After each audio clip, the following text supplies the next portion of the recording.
muri Uvira inyeshamba zikomeza guhura n'akaje karamana nyuma yaho baguriye muri Ambiscade, aho inyeshamba zitari zike zaguye mu mutego w'abazarendo kuri no munsi w'igenekerezo rya 10 ukwezi kwa mbere umwaka wa 2026, ndetse ivyo vyatumye mu nyeshamba nyinshi hafa nyinshi, izindi zirakomeka. Turaje tubabwire ho vyabereye n'amasaha vyabereye ko, ndetse n'abashoboye gukora kino gitendo canke kubabaza canke gukubita ababaza sino nyeshamba z'igihugu cy'u Rwanda. Sivyo gusa, Colonel Ngaruye arashinjwa gukora genocide akorera abahutu neza na neza muri teritware ya Rucuru. Ivyo bikaba ari cegeranyo catanzwe na UN, kiravuga ko yishe abene igihugu bagera ku 300, imirambo yabo akayiterera mu nzuzi nkuko vyanditswe na UN. Aya n'ayandi biri muri ano makuru twateguriye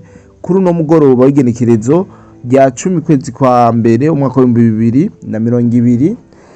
2025. Ariko imbere ya vyose rikamanze ntangwa ndabaramutsa, shimire cyane abo tubana mu biganiro bigiye bitandukanye. Nizere yuko isabato yagenze neza kandi mukomeza kumererwa neza n'aka weekend. Kumbure ku munsi kuva mu masaha ya kare nta kiganiro twari bwabahe, ariko turagarutse muri katwanya kugira ngo dushobore kubabwira ibiko biravugwa na cyane cyane ngaha mu butaka bwa Kongo. Nkuko bisanzwe andiko Dido Black mugiye kubana, ariko ndabaramukije mwebwe mwese mudukurikirana, abari mu Burundi, abari mu Rwanda, Kenya, Tanzania, Uganda, Mozambique, South Africa, Zambia, Afrika hose muri rusange twayivuga ngo tuyimare, tutibagiye n'abari Burayi, abari muri Amerika, abari muri Aziya. Mwiriwe cyangwa mwaramutse bivana n'amasaha muriko muradukurikirana. Nkuko nari nayivuze ati ni ibintu bidasanzwe cyane aho inyeshamba z'igihugu cy'u Rwanda zashoboye kugwa muri Ambiscade, maze izitari zike zihaburira ubuzima. Ibi nivyo navuze mu ntangamarara neza na neza. Ivyo bikaba vyabereye muri teritware ya Uvira, ndetse muri vyabereye ahitwa muri Runingu Mikamba mu kiyaya ca Ruzizi, ni muri teritware ya Uvira muri sheferi ya Bafuriro. Izo modoka zitatu zo mu bwoko bwa Jeep zari zuzuye inyeshamba zaguye muri Ambiscade. Imwe muri zo yononekaye cyane, n'ubu ikaba ikiri aho bayirasiye, ariko zibiri zabandanije inyuma yo gutora abapfuye n'abakomeretse, maze zibikomeza kubajana mu gisagara ca Uvira. Abakoze ya Ambiscade amakuru duse nuko arabazarendo ndetse n'aba FRDC, ariko hari undi yatwandikiye urwandiko yari ku mirongo y'urugamba atubwira abashoboye gukora cyo kugira uruhara muri yo Ambiscade yabereye ngaha muri Runingo, aho bashoboye guta hasi zino nyeshamba z'igihugu cy'u Rwanda. Aho yatwandikiye avuga ati mu turere twinshi twa Kivu hariko hararangwa intambara zikomeye cyane muri Kivu y'Epfo, mu kiyaga no mu nkengera z'igisagara ca Uvira. Umuriro watsi, abanyekongo bafashwe ku nguvu n'umuhari wa AFC M23 RDF, hanyuma bagahabwa inyigisho za gisirikare z'amezi agera ku ndwi. Bavavanuye niyo mihari baca batangura kugwanya naho bari barabahaye inyigisho onyozabwenge, za nyigisho bita mu rurimi rw'ifaransa endoctrinement, inyigisho nyene zo kugira ngo bashobore kugufa kometa cyangwa kukwinzizamwo ivyabo. Abo nibo bahejeje gutega imiduga itatu ya gisirikare, yarimo abasirikare bakuru b'igihugu cy'u Rwanda, ahitwa muri Mitamba muri groupement ya Runingo neza na neza teritware ya Uvira, hafi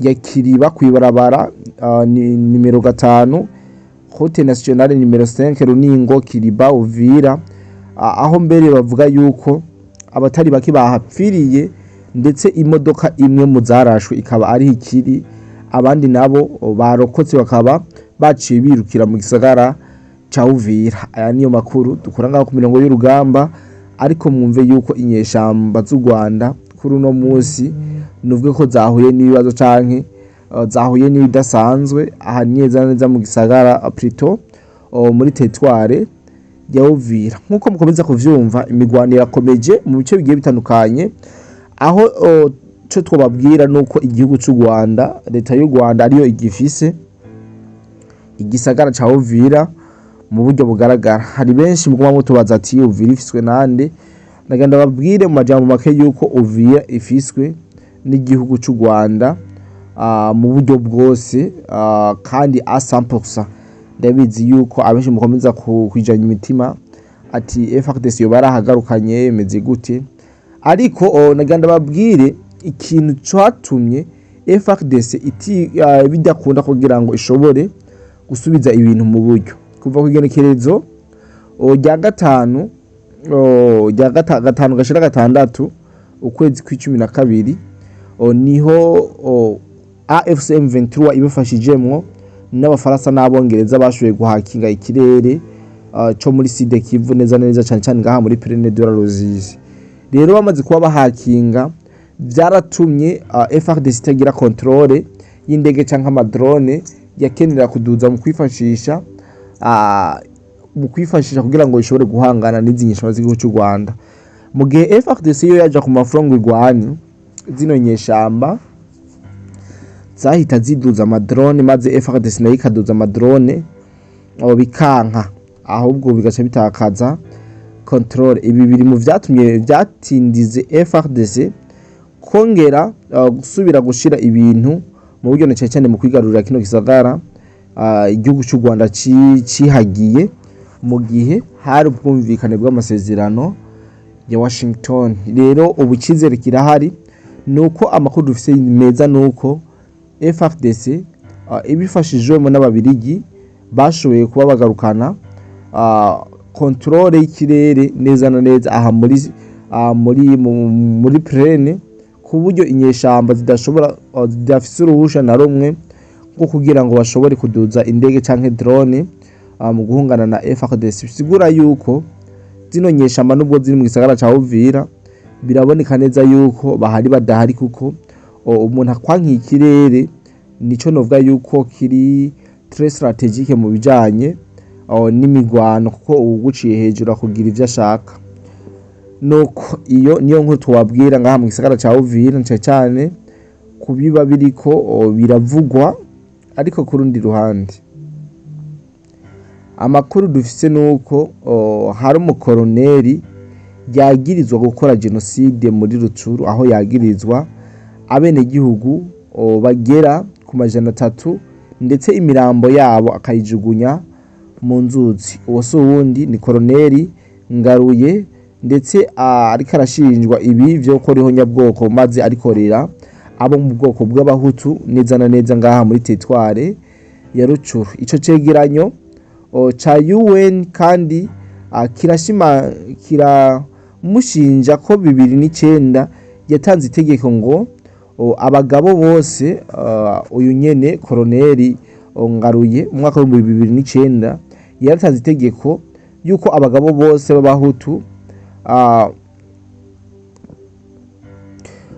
batavanyemwo numwe ko bagomba kwicwa. Ubu bwicanyi bukorwa n'impunzi z'abanyarwanda Kongo yakiriye mu mwaka w'1959 ikabahereza ubwene gihugu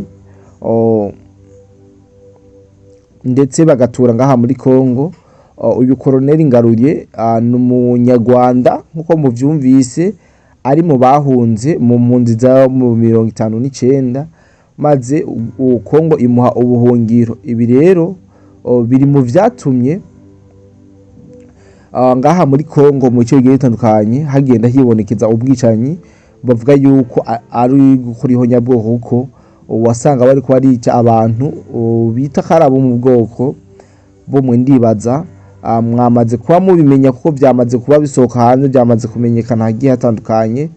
Kumbure turaza kugerageza kubashakira yandi makuru abari karavugwa cyane kubivugwa ngaha hafi y'igihugu cacu aha mu gihugu ca Kongo. Ntitugomba kwibanda mu bindi bihugu vy'amahanga aho naho ibintu bitoroshe, ariko nibiba ngombwa tuzobikora kugira ngo duce turabasangiza amakuru yo mu mice igiye itandukanye. Ariko ku rundi ruhande naho inyeshamba zikomeza gufatirwa mu bice bigiye bitandukanye vyo ngaha muri Sud Kivu. Abantu badukurikirana bari mu magroupe yacu WhatsApp tubaza kubasangiza akavideo k'inyeshamba za AFC M23 zari zafashwe n'abazarendo, abazarendo maze bakagenda barabakubita abo bitwa amateki canke amajido, byabonekaye neza yuko bari bafashwe mpiri kabisa, kandi atayandi mahitamwe bari bafise kwari kwemera isheriya ya wazarendo. Rero singomba kubarambira cyangwa ndababwire vyinshi, reka ndabike banure mwebwe mwese twanye mino camake y'amakuru. Ndizere ko mukomeza kumererwa neza, ndabifurize kuguma mu ryoherwa na weekend, mugume muhimbagwa mu miryango yanyu. Kumbure bikunze turongera mu yindi camake y'amakuru y'uno munsi. Bye bye.